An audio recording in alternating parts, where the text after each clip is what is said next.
Okay, so there is a question in the module. 1.4 gram of organic compound on complete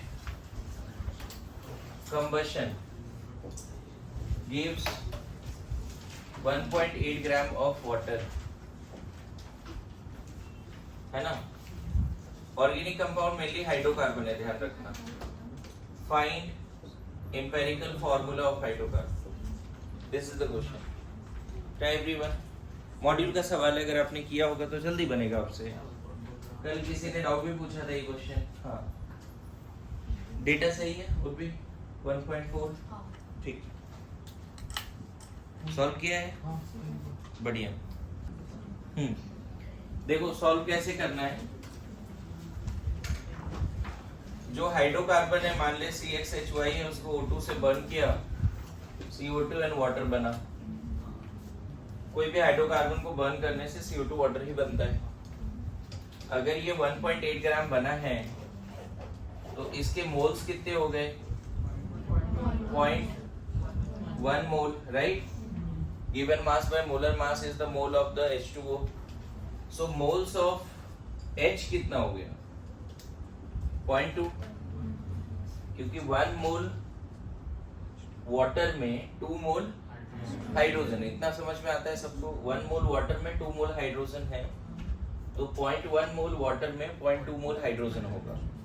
तो mass of hydrogen कितना हो जाएगा इसमें? मोल into molar mass कितना हो गया? मतलब वाटर में जो हाइड्रोजन है वो कितना है? 0.2 ग्राम। वाटर में जो हाइड्रोजन है वो 0.2 ग्राम है। अच्छा बताओ, यहाँ जो भी हाइड्रोजन का मास है वो तो हाइड्रोकार्बन से ही वहां गया होगा। अरे सुनो, जो भी हाइड्रोकार्बन का मास है उसी से हाइड्रोजन यहाँ गया होगा। इसका मतलब वाटर में जितना हाइड्रोजन है उतना हाइड्रोजन इसमें भी है। अरे सुनो, वाटर में जितना हाइड्रोजन है उतना हाइड्रोजन इधर भी है।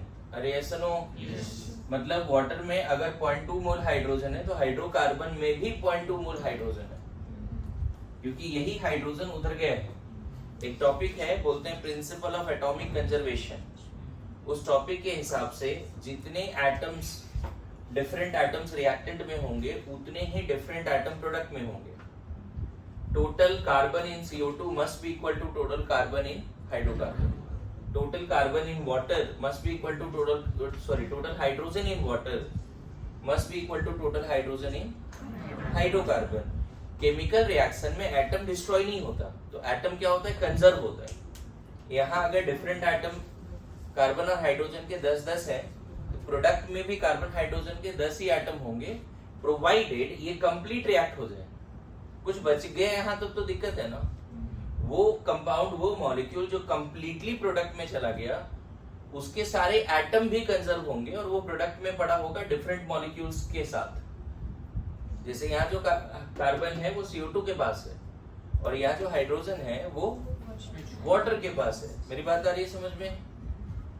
तो इसका मास कितना दिया हुआ था? 1.2 ग्राम, 1.4 ग्राम।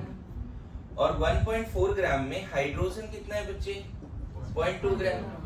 तो ऑब्वियसली इसमें कार्बन कितना होगा? 1.2 ग्राम। अब याद करो, कल बताया था एम्पिरिकल फॉर्मूला कब निकल जाता है?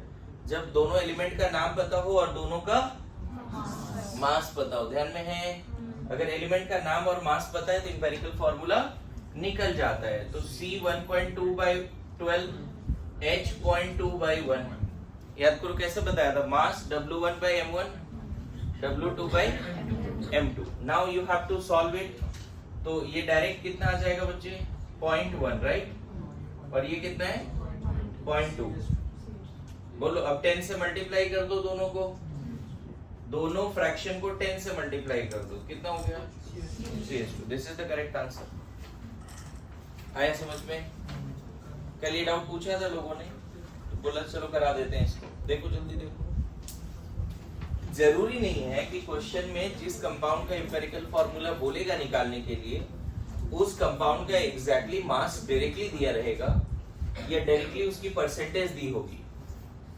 डायरेक्टली हो सकता है दे दे, तब तो हमने लास्ट क्लास में 1 2 3 4 करके लिखा था, आपको ध्यान में होगा। ठीक है, लिखो।